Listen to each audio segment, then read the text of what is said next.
So Vikram, what we do, I think we're live on Facebook, and what we wanted to sort of do is, essentially a follow up from, the panel discussion where you made some interesting points, and I think one of the things that I wanted to dive a little deeper on was this point that you made.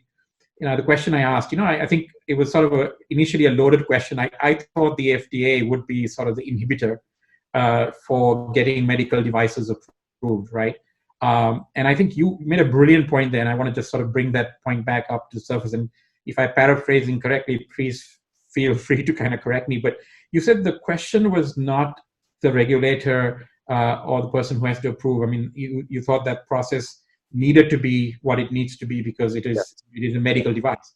And of course, you also talked about the fact that with the pandemic, a lot of these, there are fast track processes for getting some of these things through quicker. And so all of that is there.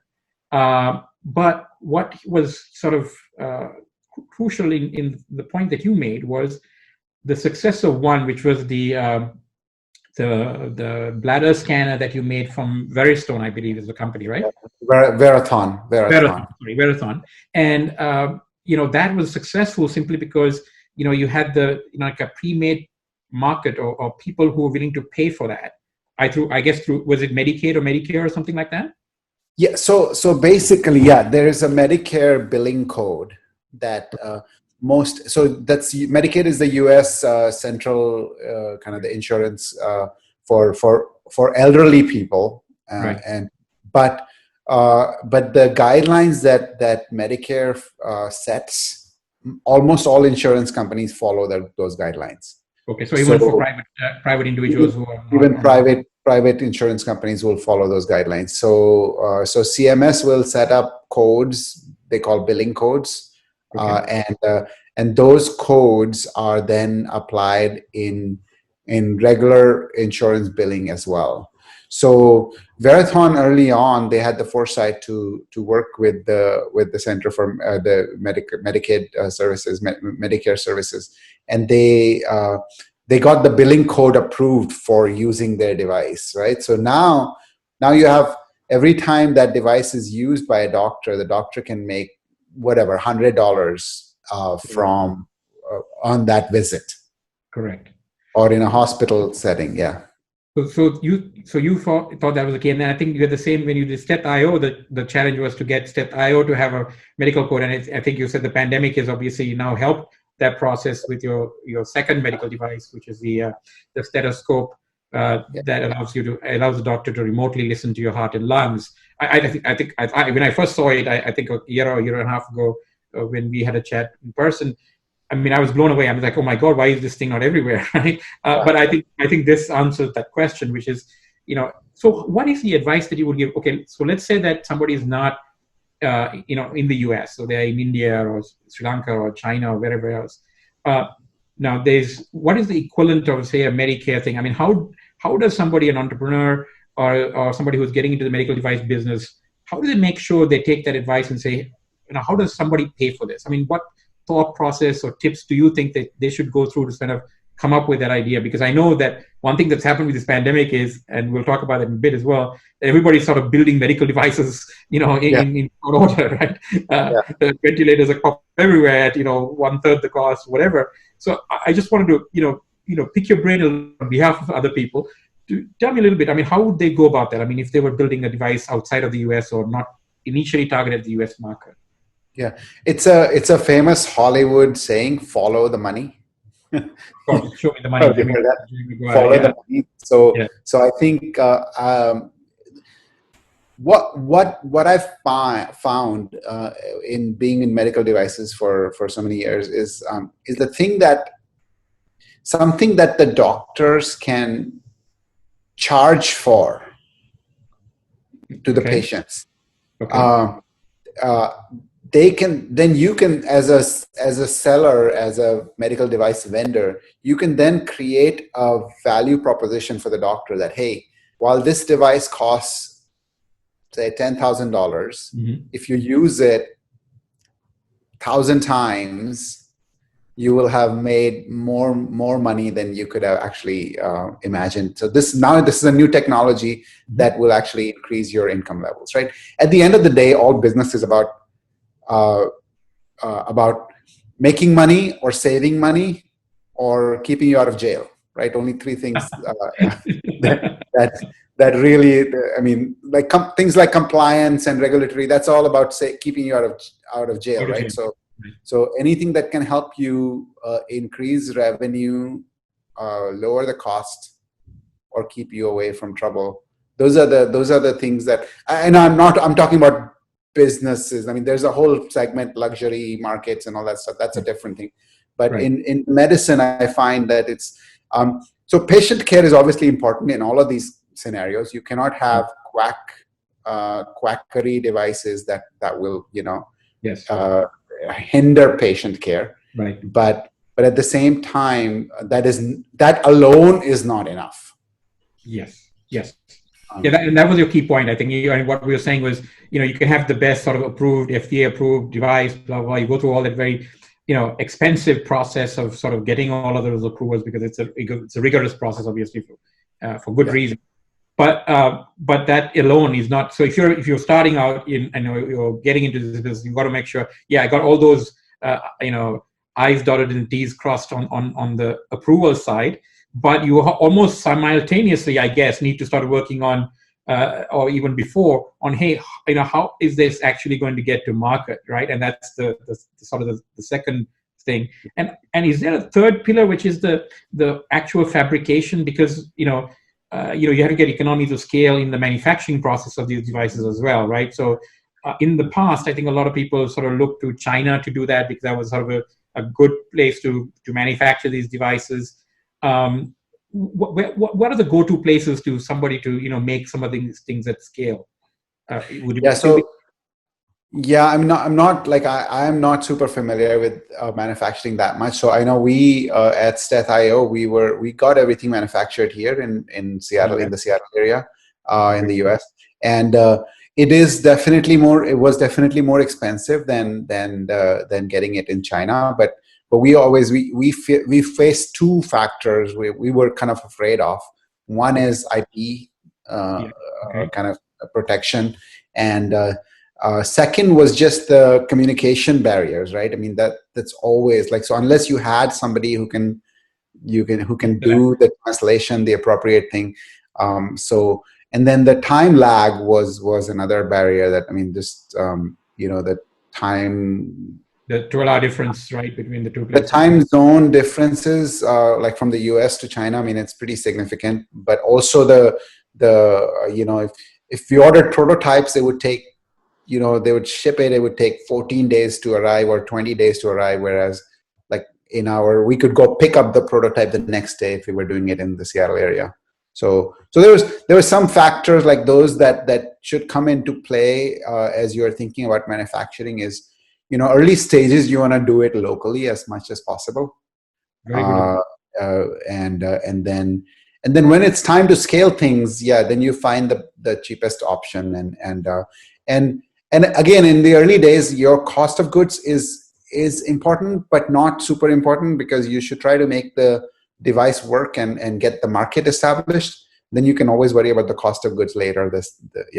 That's a scaling problem, anyways, right? I mean, What are the insurance implications of using devices like this, Vikram? I mean, in the sense, like, if I use a device and the doctor diagnoses me with something, is there an angle where the insurance provider can say that I've not been diagnosed properly or I don't qualify?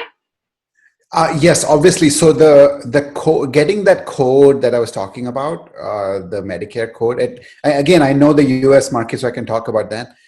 Yes. A lot of what the CMS is looking for is those clinical validation studies that you've done that fact. So both FDA will look for that when they approve the regulatory aspect of the device, but also CMS is looking for that I'll pay for it, but only if it improves the patient outcome. Right. Right. Yeah, so they're looking for some evidence. So that's built into the approval process of the FDA, of course. But okay, so the next question I had for you was, so we've seen this sort of unprecedented, in some sense, innovation in medical devices. I mean, Mahindra, who doesn't, I mean, as far as I know, is not in the medical device business, builds a ventilator for 7,500 rupees. In Sri Lanka, we had a company that put one up together in weeks. In New York, I think somebody built one for 30,000, which is 50% less. Again, so what do you think of that? I mean, what are your reactions to sort of that? I mean, innovations that have happened with this pandemic. I mean, what gut reaction from somebody who's done medical devices, for a long time? So my initial reaction would be I would be worried. Okay. because a ventilator is a very intimate thing, right? I mean, it goes right in there. It's helping you breathe, and the chances of survival after getting out the ventilator are low anyways. And now, if you have a hacky ventilator, does it decrease your chances of survival even more? So I would be worried from that perspective. Okay. But then, like, from the innovation perspective, it makes, like, it's really awesome that people can do that in a short period of time. As long as so the FDA has this concept of substantial equivalence. So so it's basically if the device functionality is substantially equivalent to something that exists before, and you can show it objectively, then you can sort of fast track. That's what they use to. So the whole 510K approval is based on that equivalence. So if you can show that, if you can show that the device is, that way you don't have to do clinical trials for every device, every new device. You can just, if you can show that it's equivalent to something that was done in the past. So I would look for that data if I were kind of adopting a new device, or if I were if I were a buyer of that new device, I would look for that data. Hey, show me that this is substantially equivalent, and you've tested it on at least a few patients. So is there an opportunity then, Vikram? Because so one thing from a sitting back and looking at from a technology standpoint, I was like, wow, you put enough smart people in a room and give them a problem.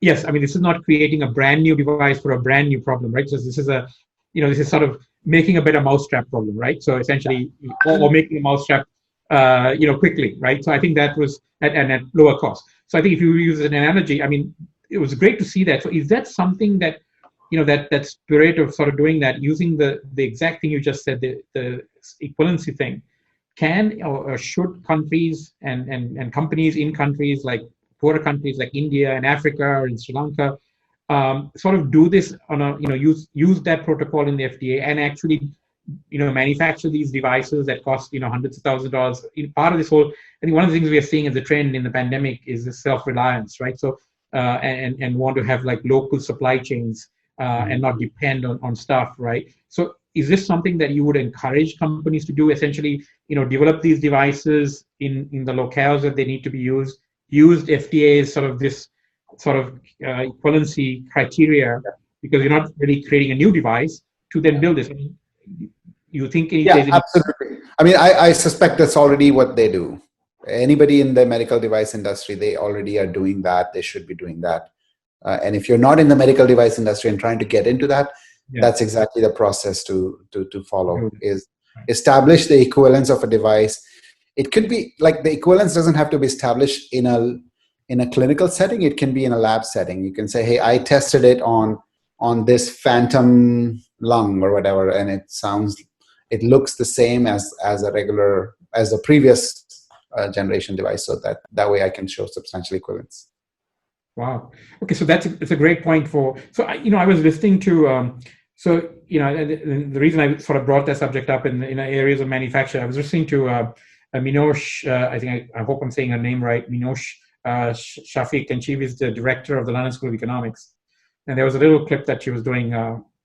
She was being interviewed, and she was asked, global economic trends sort of question, and she said, what are the, one of the 4 trends that she came up with, and one trend was, essentially de-risking supply chains, right? Is one of these global themes that's going to happen. especially on making supply chains local. And she said the driving factors for that, there's three things she mentioned. One was obviously the coronavirus, right? So that's sort of given up everybody a sort of a jolt. Everything from like let's grow our own food to like let's build our own ventilators, right? And then the other one was that and she said this is actually predates the coronavirus, which is there's lots of automation going on, so that that is actually bringing the word she uses reshoring. So you higher wage markets. So even garments used to be with things like 3D printing and all this stuff. It now makes sense with automation to sort of bring that stuff that you're offshoring to countries that had cheaper labor back to the US, back to the UK, wherever.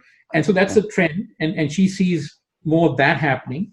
And then the other one that I think was a very brilliant point of hers to say is to the desire to protect the local economy from trade wars. That's something we've obviously, when she said it, light bulbs went off and said, yeah, I can see that as well, right? So these three things seem to be driving this sort of, a bit, of supply chains. We're going to have a separate segment on that coming up soon, also on one of our panels. But so does this ventilator business, this medical device in sort of a local way, especially I know you are very interested in primary health, right? I mean, you've invested in a company that does that. I was on the board as an advisor. So I'm familiar with that a little bit. Primary health is something that, if we had good primary health care in some of these countries, this pandemic would sort of be, managed a bit better. I think everybody would agree with that. So how do we sort of get sort of this self-reliance, local supply chain stuff to work in the medical arena, especially in things, like telemedicine, which could be a huge part in India, low-cost medical devices, which will be needed, everything from a stethoscope to, all of these things are things that we can build in a rural hospital, right, that doesn't, involve importing and foreign exchange and all of this stuff in a global recession. So any of this sort of, resonate with you, or, I would love to hear your thoughts on that. So, I mean, first, politically, I'm a liberal, so I don't like the trade wars. The trade wars don't Makes sense. like it worries me more than appeals to me, because I think the world is a much better place because of open borders and the import exports that we've had over the last few decades. And we've seen obviously India's economy grow largely because of that. But around medical devices, I think one challenge that is global right now is the shortage of healthcare providers, right? Doctors, nurses. I mean, it's not a US problem. It's not a Europe problem. It's not in India, it's even worse, right? The number of providers per 1,000 people and so on. In places in Africa and other places, it's much lower. So I feel telemedicine has a big role in kind of alleviating that challenge. And I, as a liberal, I would advocate cross-border telemedicine if possible. So any place, the doctor doesn't have to be there, right? I mean, he doesn't have to be in the same country. He doesn't have to be in the same part of the world, anywhere. So as a way, and the other thing telemedicine enables is a doctor to see a lot more patients in a given period of time, right? So now you're actually removing those barriers that were set in place, right? I could be in a village. I had to travel miles and miles to go see a doctor. It could take me a day. And then even the doctor, right? They might be seeing 80 patients a day, but with telemedicine, they can see 150, 200 patients a day. Or in the US, it's typical for doctors to see only 30 patients a day. And they can be now seeing, 100 patients a day. And it's so things, that is actually the power of some of this technology that, and it has it has a big role in trying to bring down the cost of healthcare, right? Then device you just shared just says that, right? I mean, if you go to 100. I have a bit of a leading question, Vikram. From what you're saying with all of the cross-border stuff and things like that, does this mean you will kind of see a bit of a boom in private practice, or as opposed to doctors kind of going into hospitals and being attached to hospitals? So yeah, I mean, I don't know how the healthcare system works in India. I mean, it's been a long time, or in Sri Lanka, but I know here there's been a consolidation of medical providers. So small independent private practice clinics have been consolidated into larger practices, which then have been acquired by hospitals. So that trend has been going on for a while, in at least in the US, and I don't see that changing. But what I do see changing there is, see, hospitals were promising a huge. Their whole goal of consolidation was profitability, that we could apply economies of scale and become profitable, but that never got realized because the cost of delivering all of that services hadn't really been impacted. You still needed buildings, and they kept building these big buildings. So I mean, I'm going, like, personally, I'll give you my story, right? Our local hospital had spent millions of dollars creating new wings and creating a fancy 5-star like hospital facility. Right. And when the coronavirus hit, kids were making masks for the nurses and the doctors. And I was like, what kind of world are we living in? Like, school kids are at home making masks for a hospital which just spent hundreds of millions of dollars creating a new wing, and they cannot afford enough protective gear. So there's something that has to change in that economic situation, and I feel like this remote medicine, telemedicine, less focus on big buildings and more focus on delivering primary care, and therefore keeping people away from hospitals. All of that has a huge potential in terms of huge potential. And I think if I read the number, I think there's 643% increase in sort of telemedicine, on the web, and people have started. And I think doctors, our personal physicians who were reluctant to ever sort of consult patients they've been forced to do that. So we've been sort of talking to doctors on WhatsApp and Skype and everything else, and then some of them have actually signed on, I think, in large number to these platforms because they want to get paid for that medical advice. So they've now signed on to that. And I think that's a good trend. And I think, it's sometimes it's that 21-day rule, right? You do something for 21 days and it sort of becomes a habit. And doctors really had 21 days to now do that. So they're like, all these, objections that they may have had, I can't really bond with my patients or blah, blah. But there are, fundamental things that you address with something like Step.io, which is, I can't listen to the patients. I mean, I can ask, I can tell them to, open up their mouths or look into them or whatever. But certain things I just can't do unless I actually can put a stethoscope on them. And that is something uniquely you've solved. Are there any competitors that to Step.io, or there are a few home health stethoscopes that people have been selling. So there's, but it's not a lot of competitors, and it's definitely it's a unique market. I mean, any kind of, like, think about when you last went into your doctor office, right? I mean, what they do is they take your weight, they measure your height, they measure your blood pressure, they put a pulse oximetry on your finger to measure your oxygenation, and they'll listen to your heart and lung, right? So all of them now can be, like, I can imagine home devices for all of those scenarios. Yes. And if they're integrated, even if they're not integrated with telemedicine platforms, right? Even if I have to send a synchronous data for you, right? Hey, I just measured my weight and it's this much, and here's a recording of my pulse oximeter. I just looked at it, it's 99 here, look, and I just did my blood pressure, and here's the value. So I think this is it'll change. So those primary care medical devices that could become really interesting. So that's an opportunity for entrepreneurs and people kind of thinking about this market. So I want to, before we sort of wrap up, I want to talk to you about this latest role that you're doing, which is the CEO of Pictory, right? I hope I pronounced that company correctly. I've seen a lot of the, interestingly, in a pandemic, I don't think you can underestimate the value of sort of good high quality messaging. That's and there's been a dearth of it in the US, I know, from the top. So and a lot of people have sort of gone in to fill the void, including yourself, who use Pictory to sort of I think that, I'd like to hear more about what the technology is, but to actually send messages about COVID and how to do things and all that. So it's been very useful. I think Mahi, who was also on the panel, he was doing also outward sort of through his chatbot system, artificial AI, making sure people get the right answers. I think, right information so people don't panic, and, people know what to do and they know the risk, and people don't know the risk.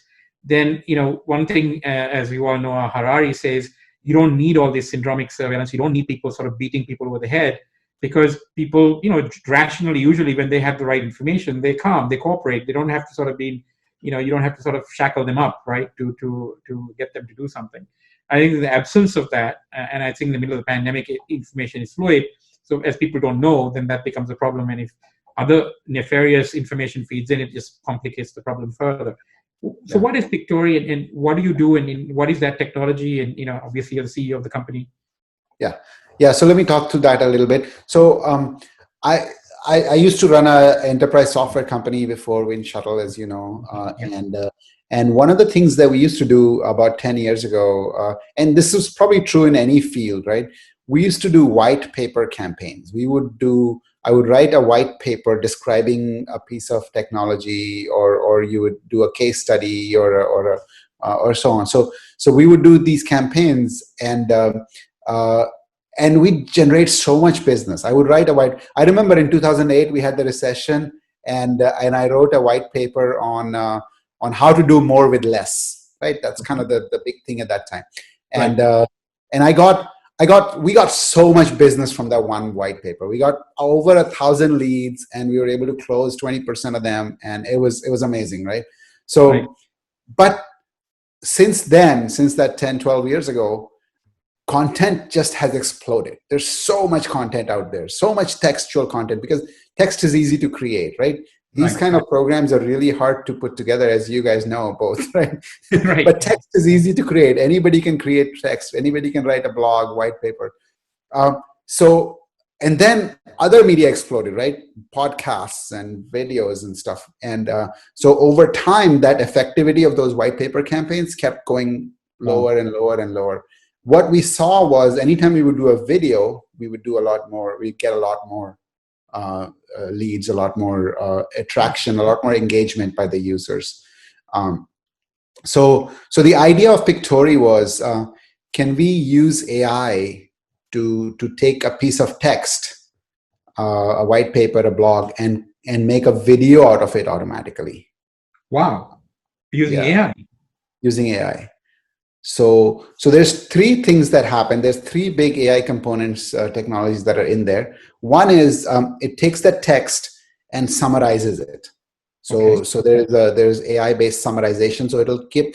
So if you have say 100 sentences in the text, we'll pick out the top 5 or 10 sentences that represent the message of that article. And so that's the first step, and that works relatively well. You might have to do a little bit of changing, remove, delete, whatever. The second thing that it does in the AI, so for each sentence, it creates a video scene. Okay, so then it picks out the right. So we have a huge library, about like millions of images and videos that we've licensed from various sources, that will pick out a relevant visual for each sentence. Wow. So something that says, we're talking about COVID-19 medical devices, so it'll pick out the right thing about COVID-19 and medical devices, and show you a background, right? And on that background, the text is overlaid. So you've seen a lot of those videos with text overlay, right? So that's the second piece of AI, is automatically picking out the right visual based on that text sentence. And the third piece of AI that we put in there is something that will render the text to speech in a very nice way. Wow. So and this would be like gotta show me the tech. Yeah, we're just going like, whoa. Happy to be guinea pigs. We're doing these little insight segments. Yeah, I know Kartika is like going nuts over there, because this is her domain, So, So wow. I would love to put together a demo and show Yes, you guys please. this. Yes, please. Yes, yeah. Yeah, absolutely. So where are you in that? I mean, you have a beta product, you got a, Yeah, you got a, yeah. So Pictory, the website is Pictory.AI, so you can check it out. okay, The product is in product is in beta right okay. now. So I would love early beta customers, early adopters to We're in. Right. test. Absolutely, and in a month or so, we're about to launch it. Uh, Wow. so we're gonna launch it in the middle of the pandemic. And yes, that's it. That's it. Wow. So Vikram, I'm just like reeling actually right now. I mean, I'm a sales guy by vocation from the past. So, I mean, this would be like, I mean, I'm thinking of all the white papers we wrote and, trying to, convert that into video. And I mean, the Can it be sheer used for? amount of work. Can Sorry? it also be used for producing learning content? Absolutely. Yes. So you Absolutely. might have a customer then also. And the product, like the quality is not like, if you go to my LinkedIn feed, you'll see a lot of these streams, as Lavi you've seen.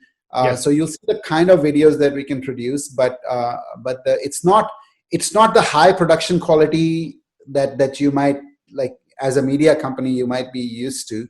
But these are like quick videos. It takes minutes to produce a video, literally. So Wow. does that also include like analyst reports and stuff like that? Pardon me? So if I had got an analyst report or something, can I put that into your Pictory stuff? And Yes, yes, yes, absolutely. That was one of the key use cases. We got so many Gartner mentions at Windshuttle that we were like, I wanna publicize it in my social media feed on when okay, Gartner. we're in as beta testers. We're totally in. Lavi, you're in. I mean, we can say sponsored by Pictory, whatever you want us to do on it, we no problem. We can happy to do that for some of our content. The text to speech part, can we pick the accent? We have Indian English in there. I have 3 accents in there right now: US English, UK English, and Indian English. So Wow. yeah. So if I was, is this contingent on, I guess there's some licensing of images and things like that helps We've taken care of it. We've paid for the licenses, so you don't have to worry about any of that stuff. So what is the inhibitor? I mean, a lot of these AI stuff require lots of data, right? I mean, that's sort of the basis of some of this stuff. Doesn't seem like that's a constraint to you, or is that a constraint? So we've trained it on a bunch of data from the past. So there's a lot of natural language corpuses available. So we've used that to train. But then things like, how you interact with the software and you do things with it, we learn from that, and it gets better over time. Oh, wow. Yeah. So it sort of starts to get sort of, I mean, this is the thing of AI, right? I mean, the lay people don't really understand that, it eventually learns, and eventually figures out, what you're about. It will get better and better, right? Your first video may take 15 minutes because you'll have to change a lot of the visuals that come out, and we have that capability. But then over time, our goal is to like almost automate it, so you don't have to spend any time on it. So let me ask you a question, right, Vikram? Now we can see that I'm getting excited. we got time on this one. We got 5 more minutes. So, so over time, I assume if I feed it brand guidelines and everything, it'll start learning. No, so brand guidelines you can actually set already. So because I know that's a common thing. So you'll have your own logos and color schemes and fonts and all that stuff. So you can already set it up in upfront. So all your videos will be produced with those brand settings. Super cool. wow. Yeah. Okay. So I think video. I want to understand. Sorry, Ravi. Okay, one more question only, Karthika. Yes. Can it learn from the existing video content that we already have? No, but you can import snippets of it. So if you have existing video, like say a video of this webinar panel, and you want to import part of it, so you can do the clip, and then you can put that in the existing in your new video. Yeah. Great. So Vikram, I know you're very busy. So we said half an hour. We're at the half an hour point already. So I just wanted to, again, thank you for joining our panel, Putting Pandora Back in the Box, using emerging technologies to fight pandemics, and then this sort of one-on-one P-squared chat with us this evening or your morning. So thank you so much for doing that. We've been streaming live on Facebook. We'll share the video also on our channels. And I'm really looking forward to sort of Pictory as well, and understanding more about that, and happy to be a beta customer of yours. And also, I think your advice on medical devices today was very timely. I know that there are lots of people from the interest that we got from the panel were a lot around people who are sort of who have come up with this sort of the Indian word jugaad, medical devices, right? And then of course it's sort of their minds open to, hey, why are we paying millions of dollars or hundreds of thousands of dollars for some of these devices when maybe we can manufacture them? And I think the equivalency thing that you brought up was really good advice for people who may not know, who are not in the industry, right? So I think everything was very useful. And if there are any follow-up questions from our audience, we'll obviously channel it to you. But thank you again, and have a wonderful rest of the day. And thanks again, Vikram. That was the most enlightening session. Yeah. Thanks again. Thank you, Karthik. Bye-bye. Bye.